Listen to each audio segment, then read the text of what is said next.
Hello, everyone, and welcome to what we're looking forward to at Microsoft Ignite 2023.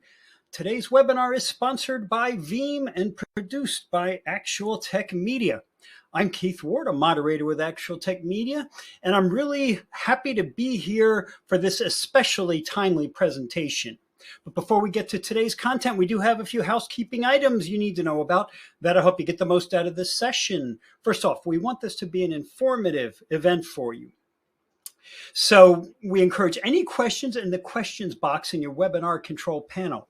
Now we'll also have a dedicated Q&A session at the end of the presentation where we'll dive into your top questions. And that Q&A panel is also the place to let us know about any technical issues you might be experiencing. A browser refresh will fix most audio video slide advancement issues.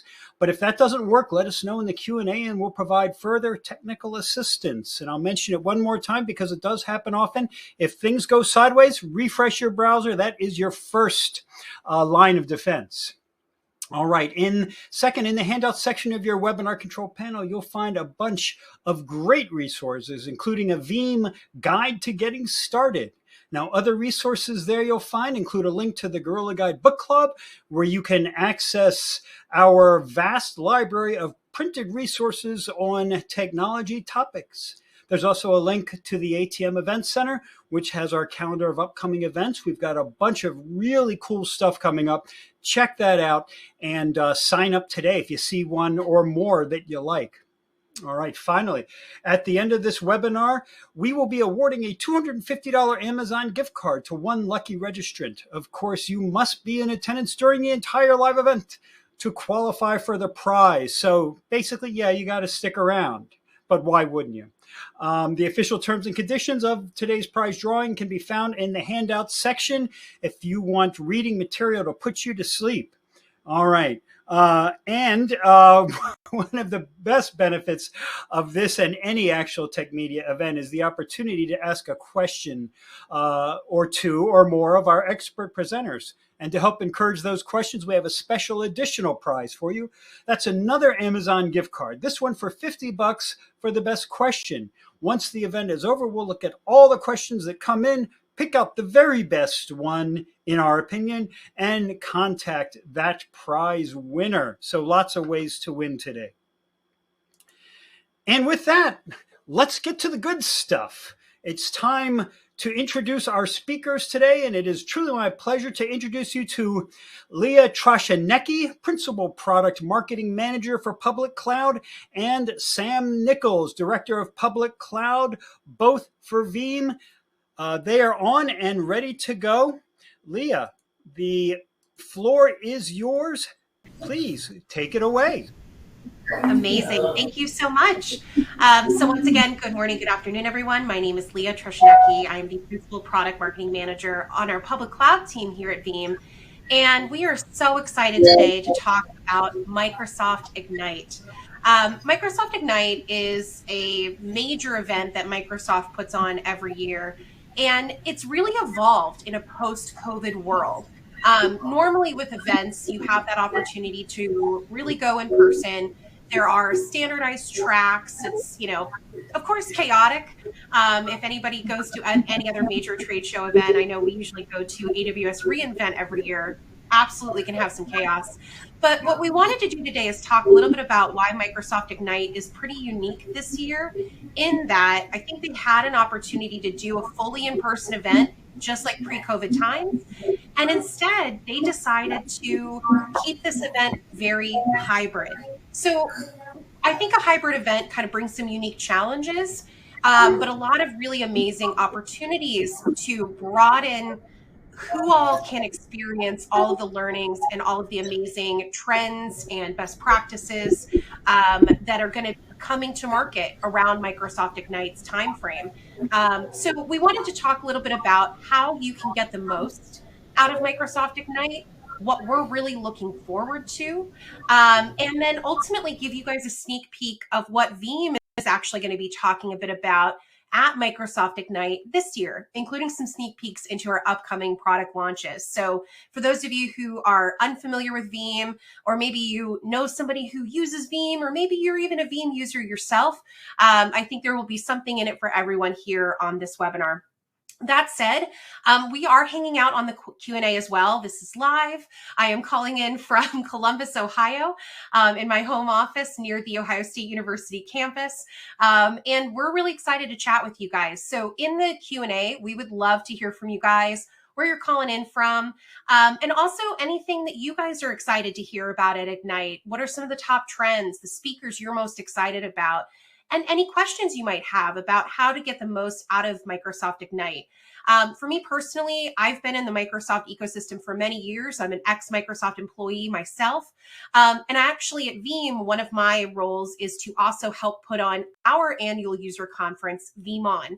So I sort of have that behind the scenes look at what it takes to stand up a hybrid event like this. So I'm hoping to give you guys some unique perspective along the way.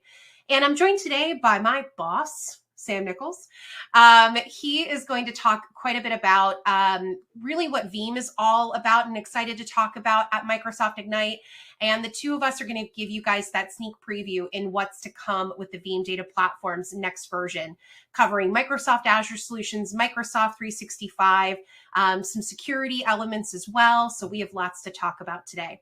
So with that, please feel free to put things in the Q&A, but we're going to go ahead and get started.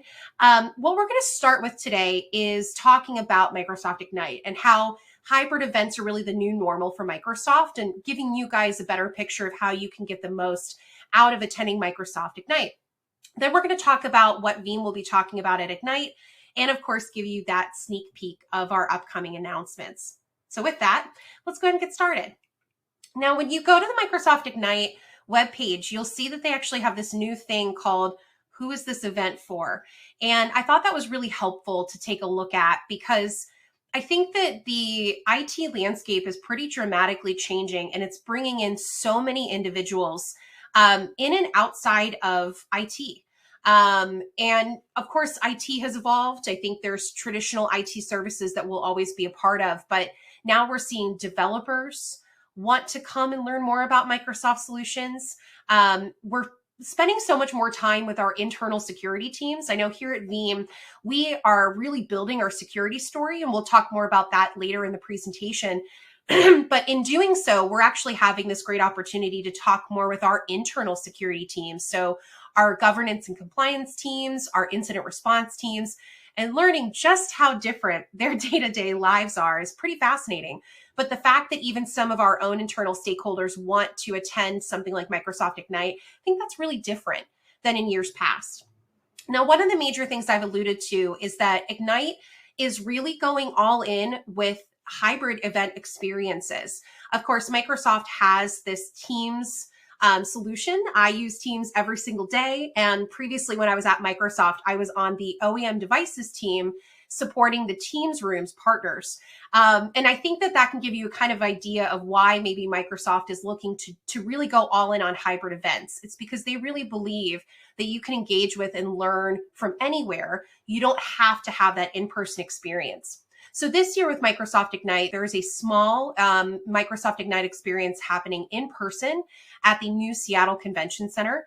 And my understanding is that it's primarily going to be for executives. So an opportunity for IT executives, CISOs to come together and learn about some of the latest innovations in more kind of roundtable formats and those sorts of form factors.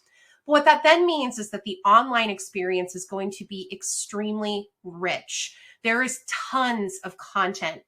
And I know myself, I was really overwhelmed with last year's Microsoft Ignite. I was a presenter on a few breakout sessions, and it was difficult to even find my own session in the session catalog.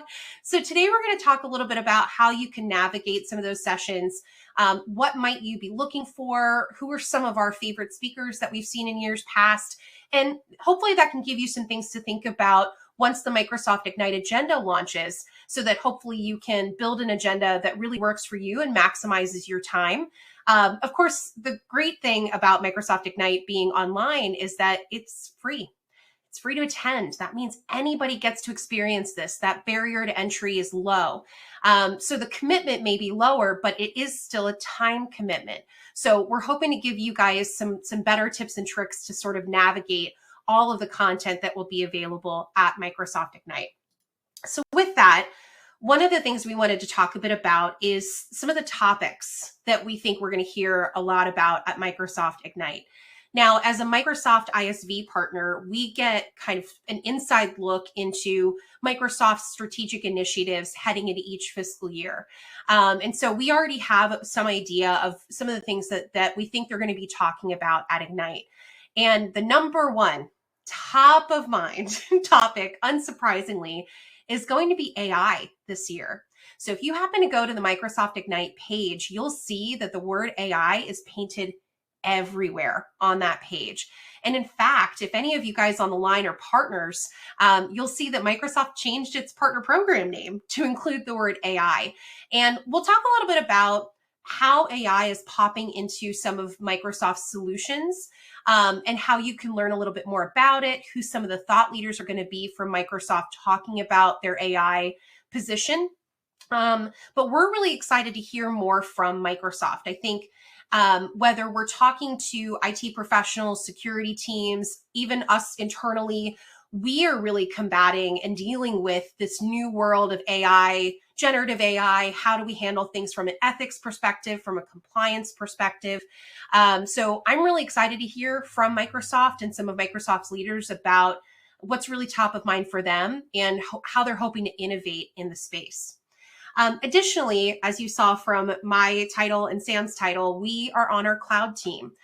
So I have over a decade of cloud experience working with VMware Cloud Director partners and working with Microsoft Azure. And I think that we're going to continue to see Microsoft doubling down and tripling down on cloud and Azure.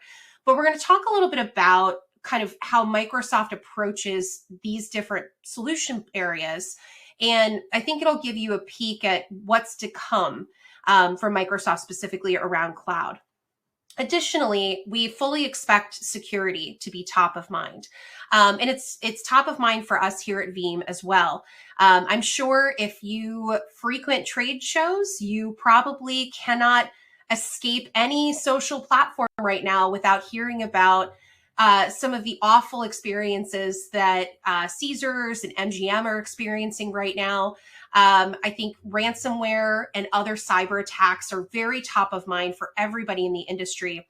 And what's really unique, as I sort of alluded to on our last slide, is that now there's really the shared responsibility of security between platform providers, IT teams, and these security teams. And we're all trying to catch up and build this common language and common tool sets. What's really interesting about Microsoft's security story is they have some dedicated solutions for security, compliance, and identity. But then, of course, security is really baked in as a capability set across their portfolio. So we're going to talk a little bit about some of the solutions and sessions that you could maybe keep an eye out for, as well as some top speakers that we're excited to hear from.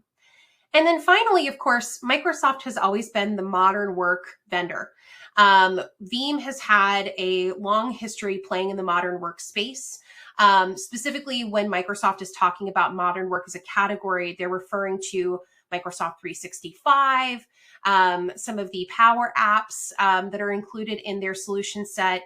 And really, I think it's just going to continue to be a sort of lifeblood of Microsoft, in that they expect these individuals to continue to have to contend with this hybrid experience. So I mentioned earlier that I used to sit on the OEM team at Microsoft working with Teams Rooms partners.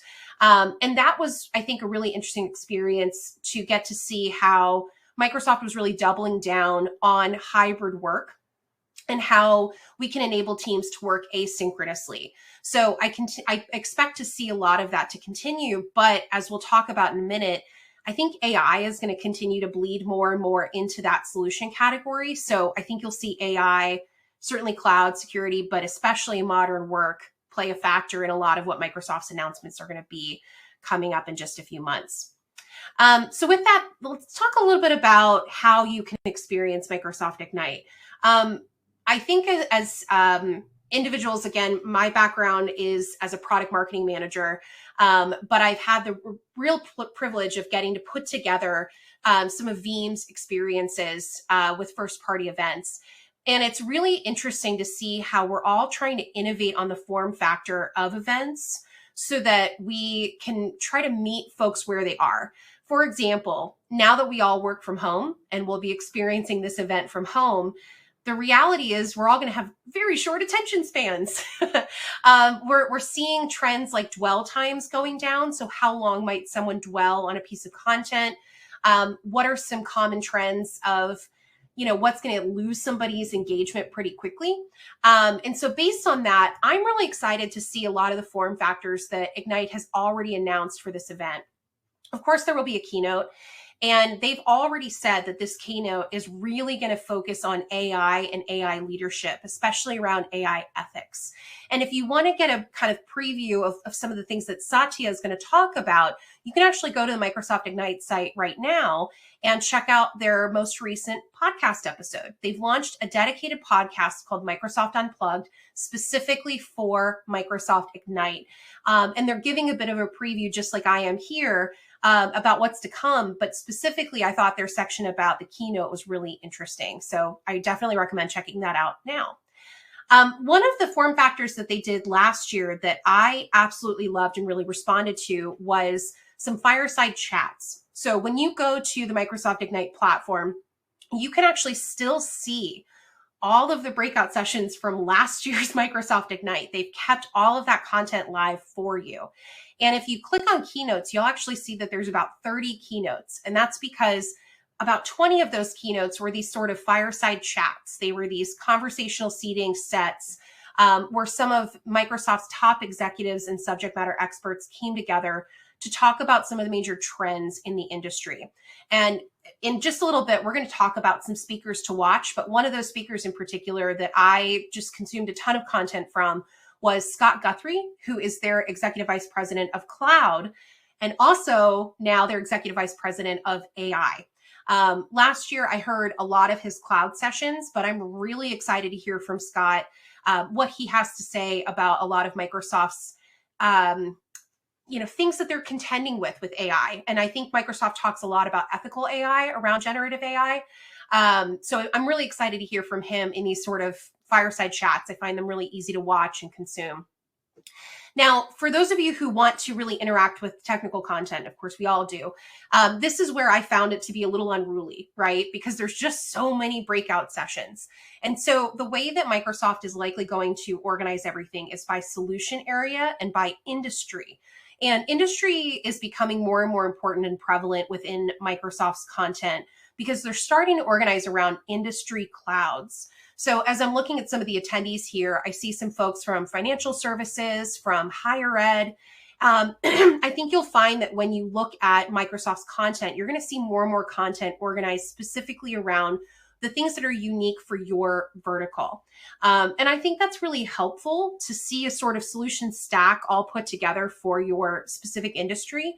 But it's also really helpful because they're going to talk about unique use cases that are interesting to you and will help relate it to how you can actually pick this up and run with it. We don't have time to watch tons of breakout sessions. So getting it sort of clarified and condensed into that industry story, I think is super helpful. And then again, being organized by solution set, I think will help kind of navigate, and you could go all in on one kind of solution set story, or maybe you build a mix, which is what I typically do.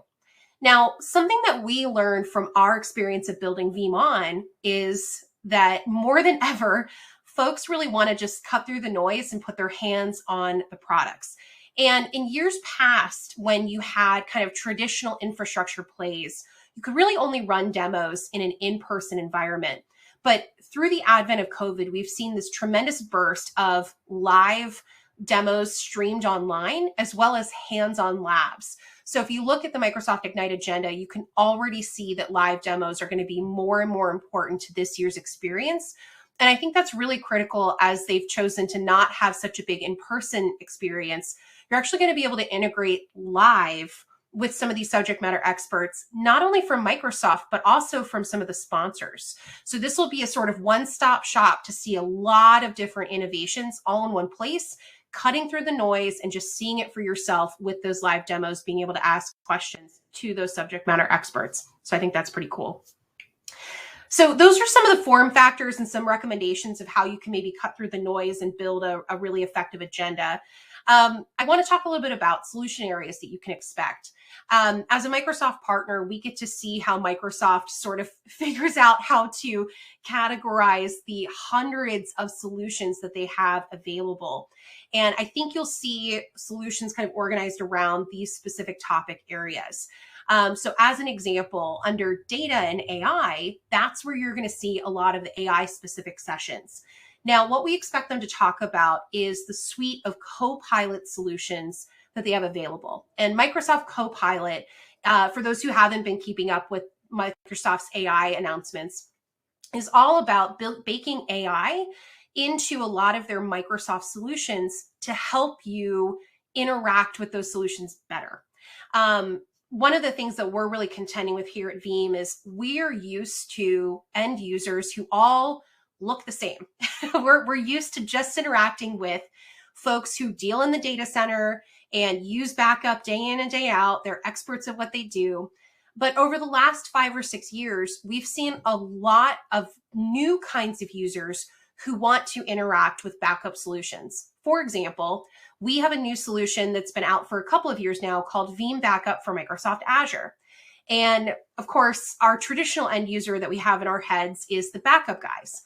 But we're finding more and more that the Azure engineer, the Azure architect, doesn't necessarily want to talk to the guy who's spent 20 years doing data center backup. Instead, he just wants to deploy something really easily on his own, interact with it himself, and move from there. That said, that data center guy has 20 years of backup expertise. And so how do we sort of bridge the gap in all these new users that need to interact with these different services? Things like Copilot can help with that. So it's going to be an opportunity to really streamline that user experience and make it so much easier to squeeze more juice out of all of these different Microsoft services. So for those of you who want to learn more about AI, I highly recommend taking a look at any of the Copilot sessions for the specific Microsoft services that you may use. Additionally, some other things we're excited to see at Microsoft Ignite. Veeam a few years ago acquired a company called Kasten, and they are our major containers player. So they have a long instantiated history with Azure Kubernetes service, and we're super excited to hear more about some of the innovations with AKS. Additionally, we will have some things to talk about in the infrastructure area. Again, as a backup company, that's our main category that we play in. But with the infrastructure category, what we're seeing more and more Microsoft talk about is, of course, migrating from on-premises to the Azure cloud and modernizing your apps and VMs as an extension of that.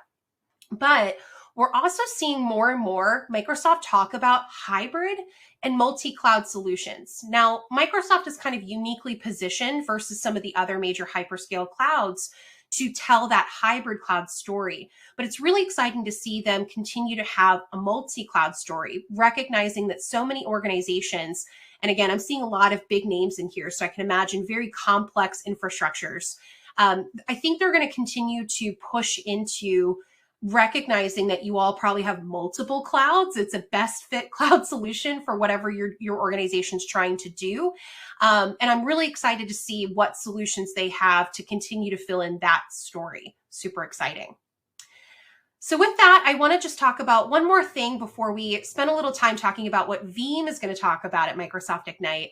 And that is some of the speakers to watch. As I mentioned, one of my favorite speakers from last year was Scott Guthrie, the EVP of Cloud, and now he's also the EVP of AI.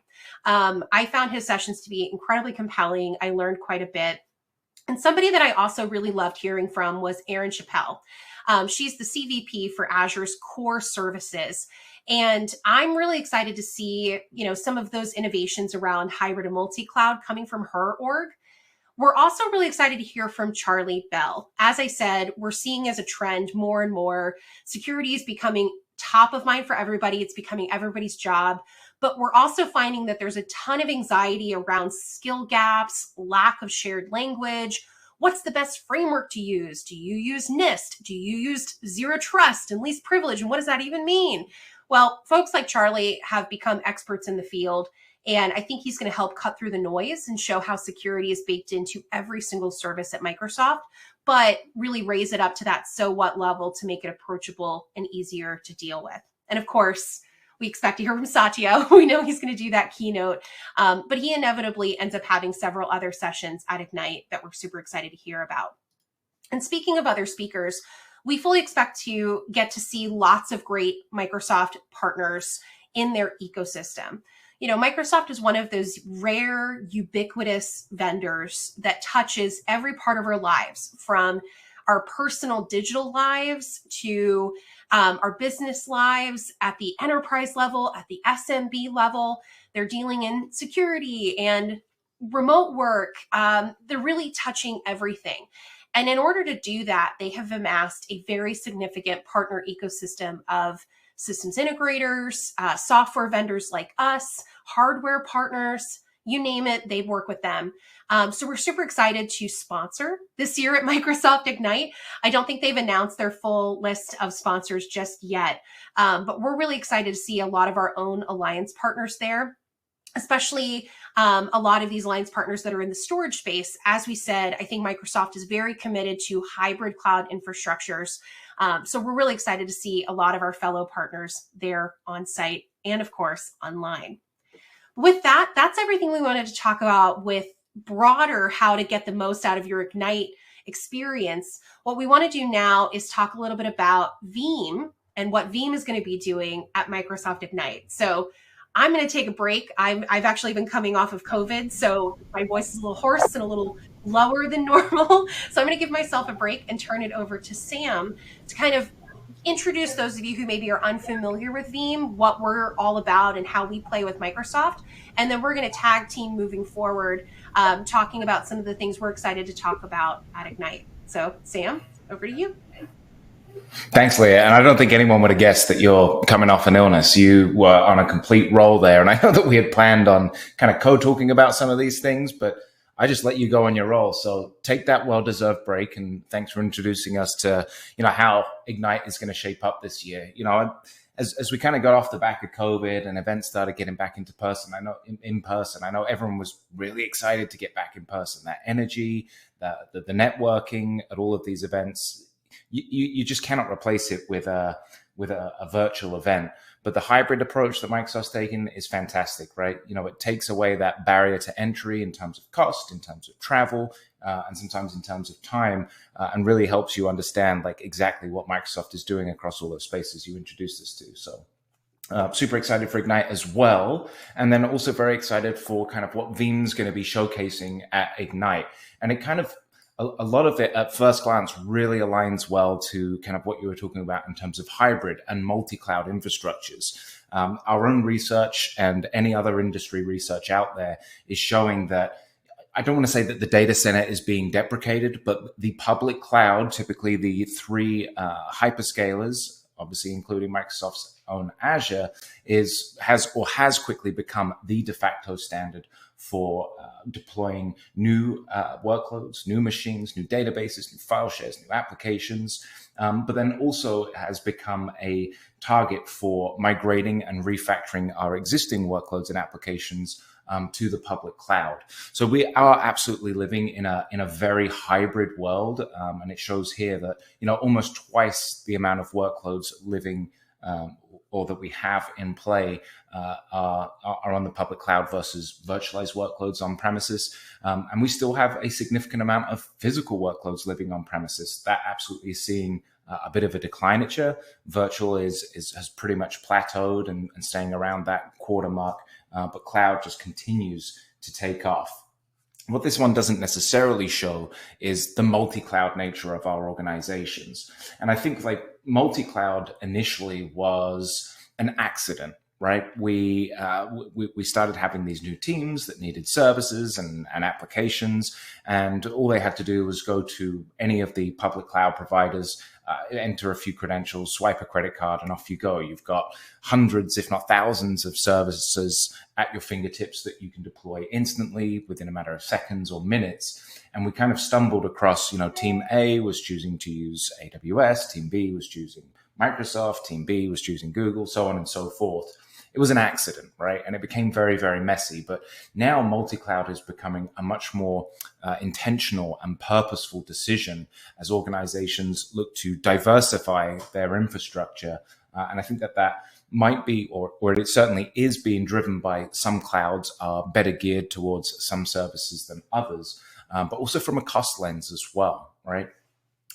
So that is incredible of exceptional importance, just understanding the hybrid and multi-cloud nature of our environments, but then also understanding like where those workloads are coming from in the cloud. Again, it's pretty much equal, but 30% created net new, 33% have been migrated from virtual servers, and 37% from physical servers. So pretty much equal in terms of where all of those workloads are coming from.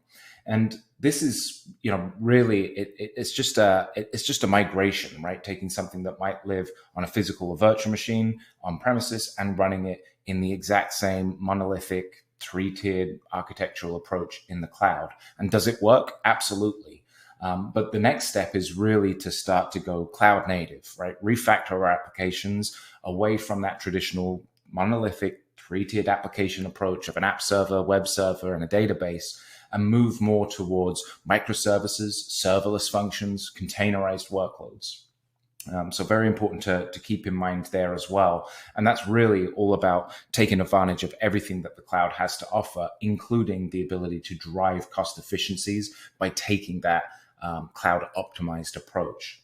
One thing that we didn't include in here that I do discuss as well is, the chart on the right shows cloud hosted workload pathways as a destination, but it's not always the final destination. We do see data going in the opposite direction. A significant number of organizations, more than half, have repatriated their data from a public cloud back to their on-premises data centers. Again, that can be for a myriad of reasons, right? It might be driven by governance or compliance in terms of data locality and where data can live. Maybe the cloud wasn't meeting their expectations in terms of performance or latency or cost, but the ability to have that fluidity, that flexibility to, as an organization, to choose where do I want my data to live is absolutely critical to these organizations, and ranks high up there in line in terms with cost efficiencies and also securities. Just that ability to place my data where it best suits the needs of my business whenever I would like. And that's kind of, as an introduction to Veeam, kind of what we're all about when it comes to the Veeam data platform as it pertains to the cloud, right? A number of you guys know us as the company that pioneered native, purpose-built backup and recovery for virtualized workloads, namely vSphere, on premises. But we have since evolved since those last 16 years to kind of also include those physical workloads that are on premises, those workloads that live at the edge, particularly for those that work from home on workstations, laptops like myself and Leah, and then of course including the public cloud. And again, that can include the 3 main hyperscalers: AWS, Azure, Google Cloud. It might be one of the vDirector managed public clouds. And then it can also be as a service workloads, right? Like Microsoft 365. Leah was talking about the modern workplace. Also applications like Salesforce that are more and more being or transitioning from self-managed to as a service. Veeam Data Platform is there to basically unify and federate the data protection of all of your infrastructures from a common single platform.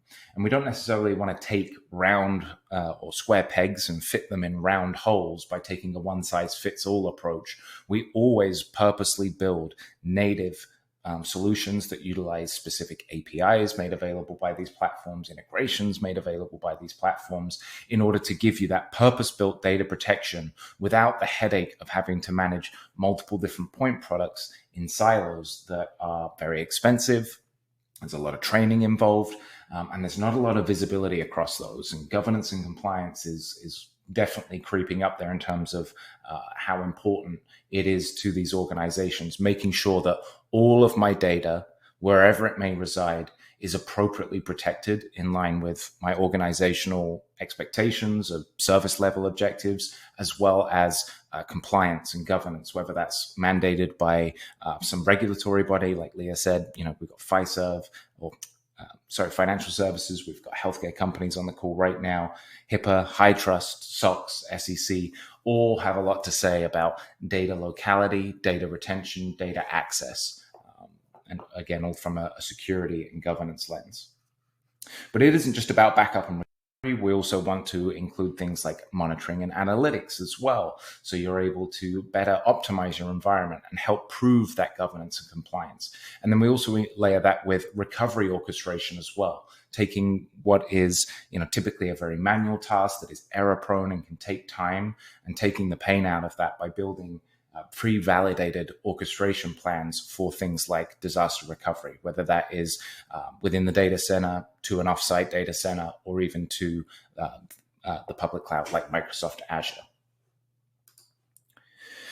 Next slide is kind of looking at our core pillars of what we want to do when it comes to the public cloud. And like Leah was saying, security is paramount. And those lines between traditional data protection, backup and recovery, and then data security are starting to not just blur, but quite significantly overlap. I think when we talk about security, whether it's of on-premises workloads or in the cloud, we typically look at it from a preventative measure, right? How can we stop the bad guys from getting in? But it quite frankly isn't just enough, right?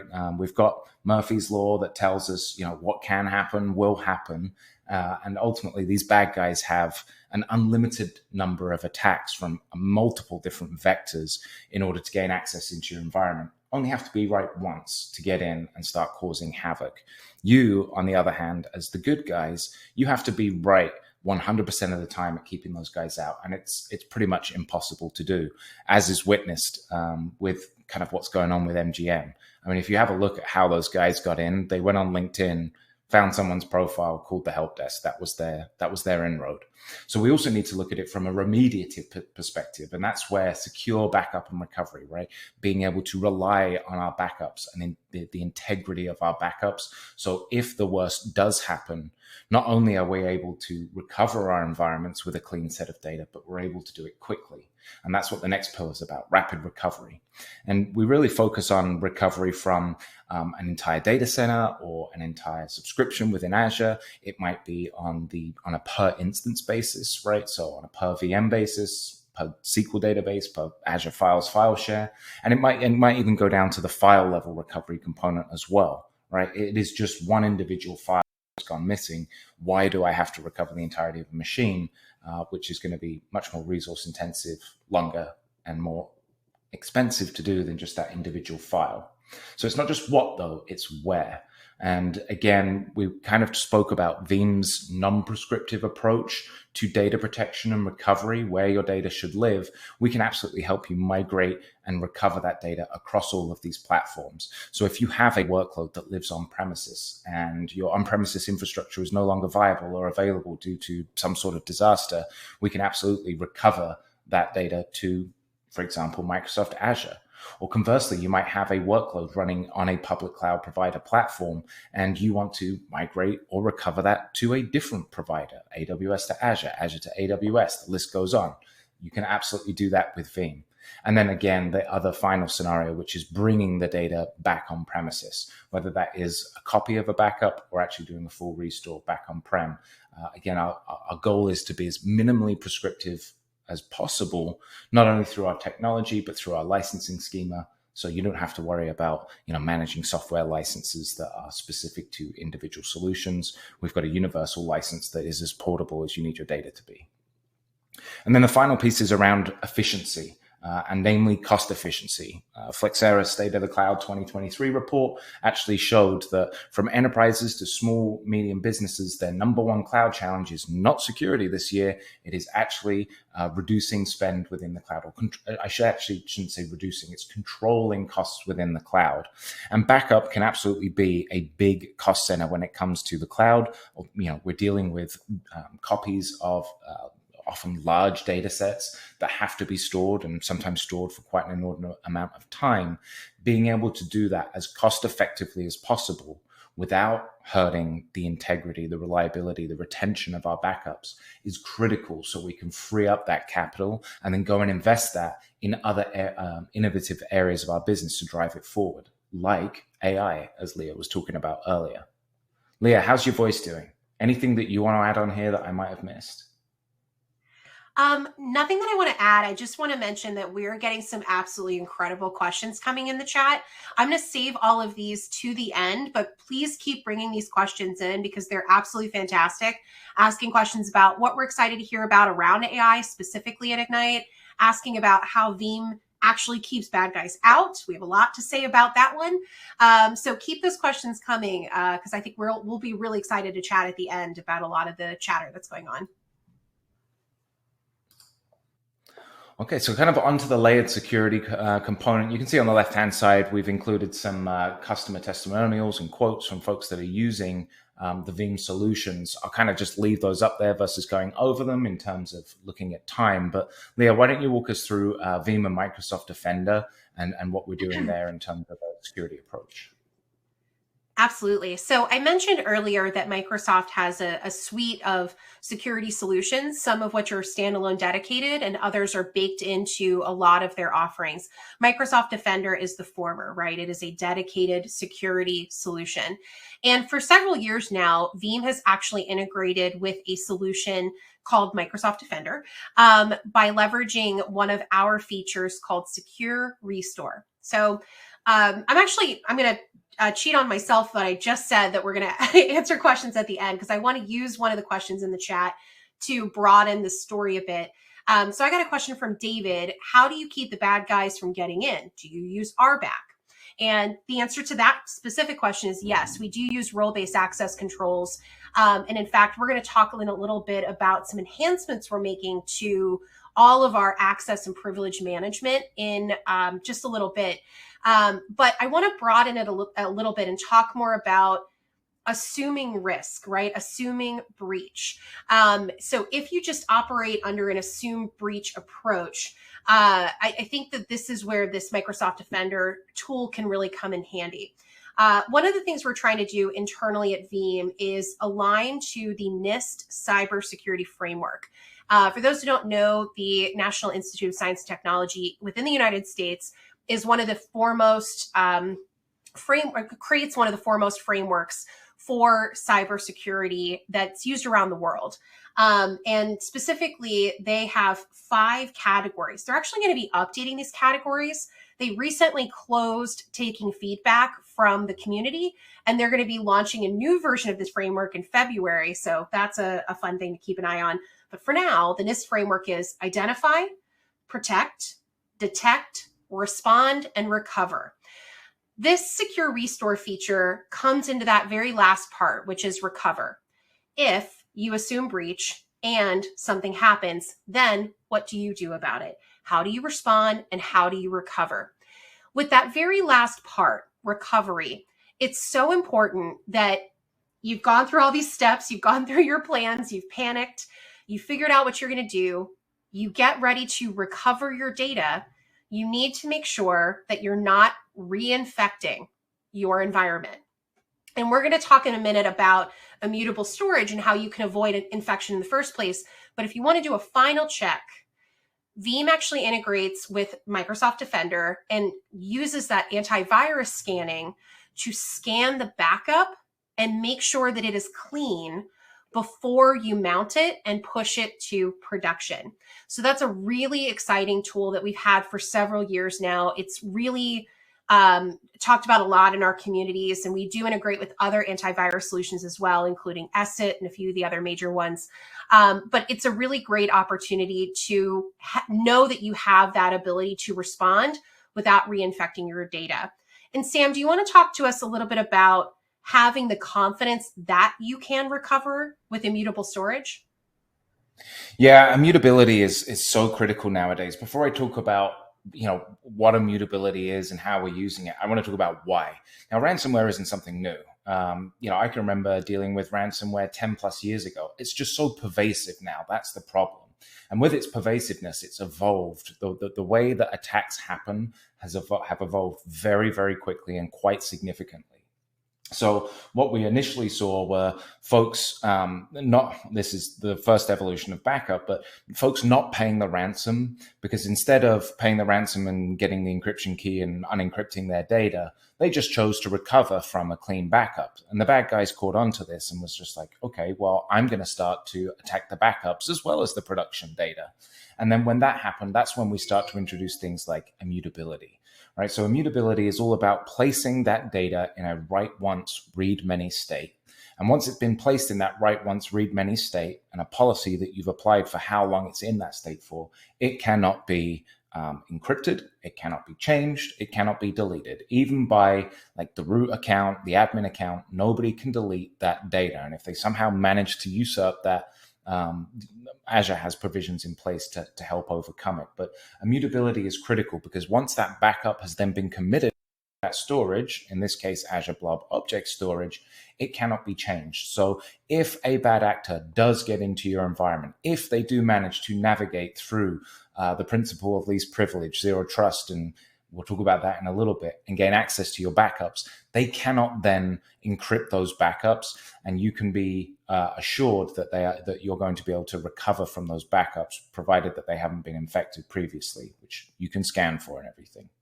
The other big piece that we don't mention on here is the need to encrypt, because the next evolution has now been, it's kind of almost gone back to data exfiltration.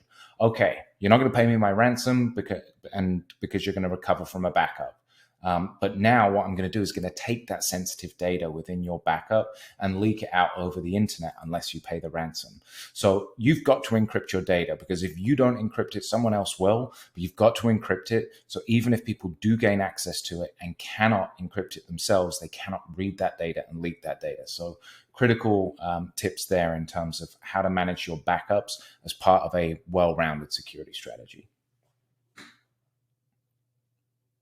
Let's take it on to the next slide then, and talk about, rapid recovery. So SodaStream right here, Veeam's the only solution that we considered that provides more than backup, right? Extending things like DR to Azure so we can restore critical systems fast.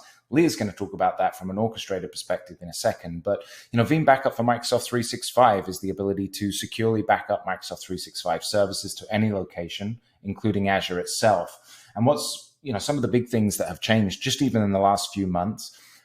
One of the struggles organizations had when they started adopting cloud, whether it was IaaS, PaaS, or SaaS, was, okay, it's going in someone else's infrastructure. I'm transitioning all responsibility to them. And that's not the case. Leah spoke about the notion of shared responsibility, right? So it's up to the cloud provider to ensure uptime and access to the infrastructure, the platform, and the software. But any data that you place infrastructures, platforms, or software, it's your responsibility, and it's your responsibility to secure and protect. And organizations didn't necessarily understand that even as recent as a few years ago. It certainly evolved over time, and Microsoft has started making even more of APIs available to software vendors like ourselves, particularly in the data protection space, to better protect services like Microsoft 365, like Azure. So, Veeam Backup for Microsoft 365 is the industry-leading solution for protecting Microsoft 365 data, whether that is Exchange, OneDrive, SharePoint Online, the list goes on. That's absolutely an option for you to protect your data there. Like it says here, you can back it up to any location, whether you want to protect it within Azure, maybe you want to back it up to AWS, maybe you want to back it up to an on-prem data center. The options are there. And like I mentioned before, the ability to place that in an immutable state is present, and we would always advocate for that. Leah, what about Veeam Cloud DR to Azure? Yeah, absolutely. I mentioned earlier that Microsoft is kind of uniquely positioned to support hybrid cloud infrastructures. So of course that on-premises piece will always remain. I think it doesn't make sense to deprecate every single environment. And in fact, our research tells us that, I think, Sam, it's like 97% of organizations have some kind of hybrid cloud environment. Very few are on-prem only, very few are cloud only.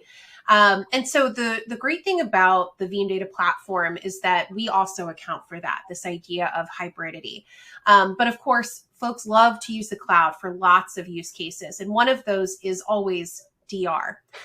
So Veeam has a solution called the Veeam Recovery Orchestrator, and it's a very cool disaster recovery planning tool to be able to plan in advance how you will orchestrate a recovery plan, whether that be recovering just a few VMs or whether that means recovering an entire data center and needing to fail over into the cloud. And so one of those features that we have is called Veeam Cloud DR, which offers a solution called Direct Restore to Microsoft Azure. And within that, you can build into a DR plan an automated, orchestrated plan to restore VMs directly into the Microsoft Azure cloud. And especially when we're talking about some of these catastrophic ransomware events, being able to completely get out of whatever infected environment there is, that's an absolute game changer. It might be expensive, it might be cumbersome, but sometimes it has to be done. And having that plan in place will make it much less painful. So that's absolutely a solution that we love talking about. But, something else we love talking about, Sam, is cost. So do you want to talk a little bit about those cloud efficiencies?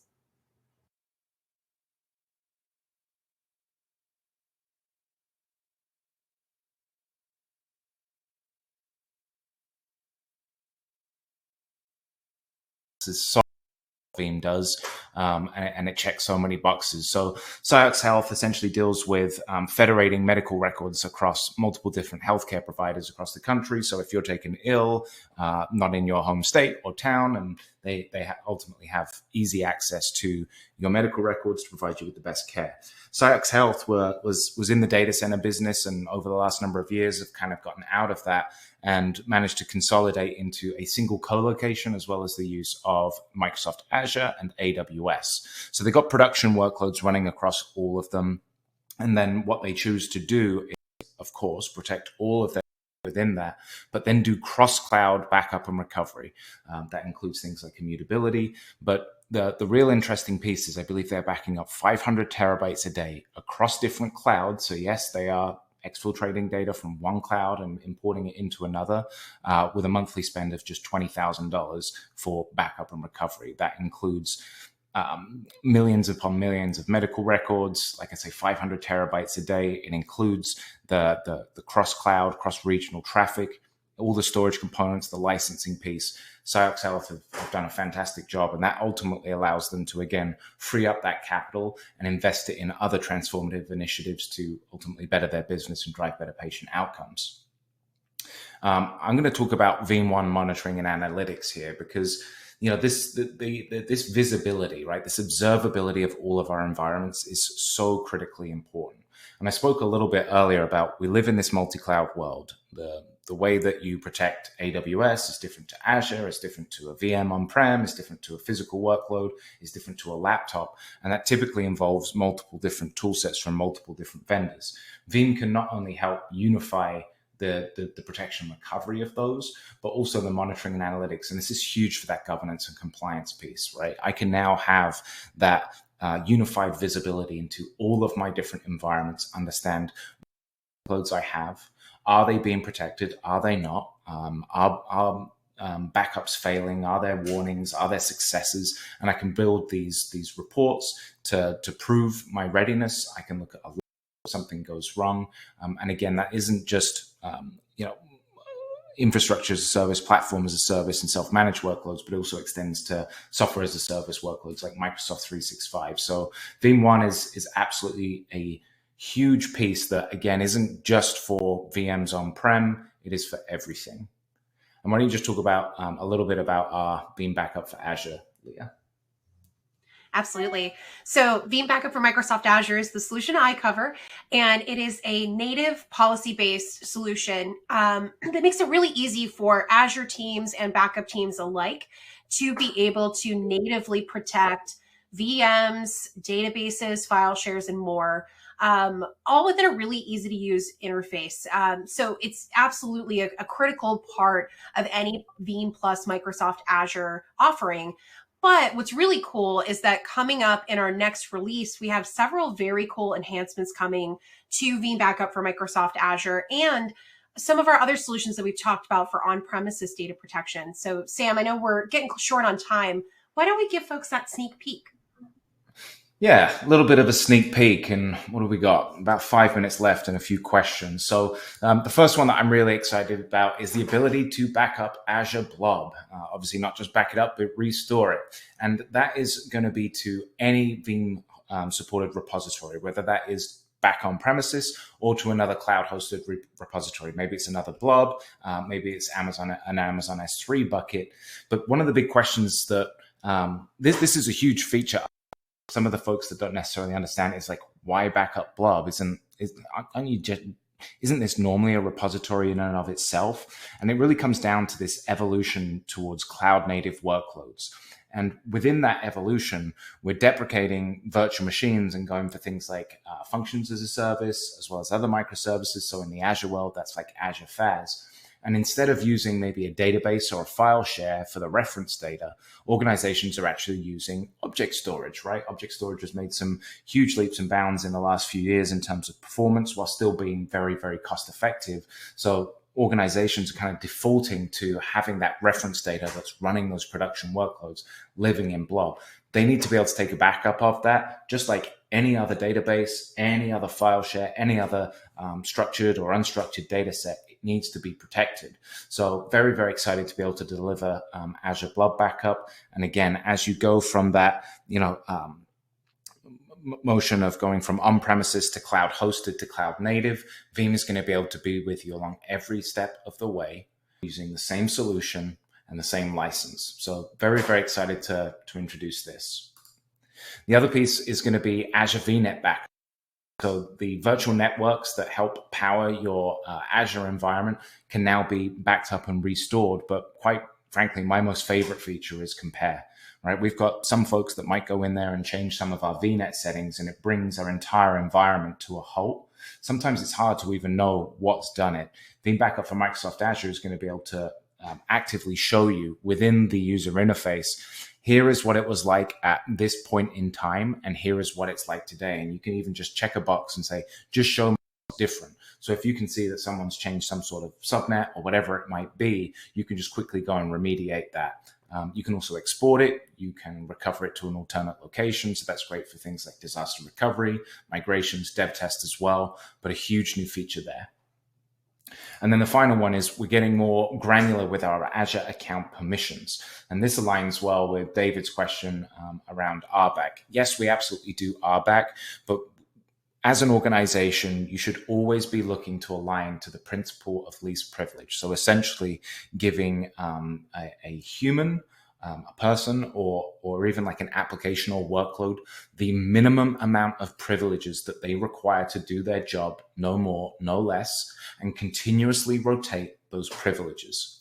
So we're out now going to be able to get much, much more granular on a backup restore permission basis, on a per resource basis through those Azure AD apps to make sure that you've really got that secure access locked down, right? Because backup and recovery kind of almost requires godlike access, right? We're doing reads, we're doing writes of your production workloads. We have to have those access rights, but we don't want to have that be as wide open as possible, because that's when leakages can happen, vulnerabilities are exposed. We want to make sure that we lock those down as much as possible. So hugely excited for this. So keep an eye out for that one. And then really just a host of other new features, again, that align with security, that align with recovery, that align with cloud efficiencies. So enhancing private network deployments in Azure so you don't have any backup and recovery exposed to a public IP. Automating the tagging of things like our workers so they're in line with Azure policy compliance. Those can actually be spun up versus causing a failure. File level recoveries, we support this now, but the file level recovery of like an Azure VM file will be to the local machine that you're accessing the UI from. We can now put those back into place in their original location within the Azure VM. Also support for things like Ultra Disks and premium SSDs. So applications like SAP HANA often use these. You can now protect those with Veeam Backup for Microsoft Azure. Transitioning from things like storage bus to storage queues are going to allow you to drive even greater cost efficiencies, and then just general scalability enhancements. So as you grow more and more within the cloud, backup and recovery isn't being a hurdle for you guys. And that, I think, gives us less than 60 seconds left, Leah. Any questions that really pop out to you? Actually, let me interrupt you. if I can, real quick. We are going to have to wrap this. I'm sorry. There is so much great information and so little time. But I can assure everyone that that Veeam will follow up with all of the questions and all of those who have asked questions during this fantastic presentation. So Leah and Sam, I just want to thank you so much for your presentation, for dropping so much great knowledge on us. And I am really looking forward to Ignite, and I think we all are, and seeing all the things that are presented there. So once again, we appreciate your time and your presentation, and thanks for being with us. Thank you so much. Absolutely. Sorry we couldn't get to more questions today, folks, but we are up against it.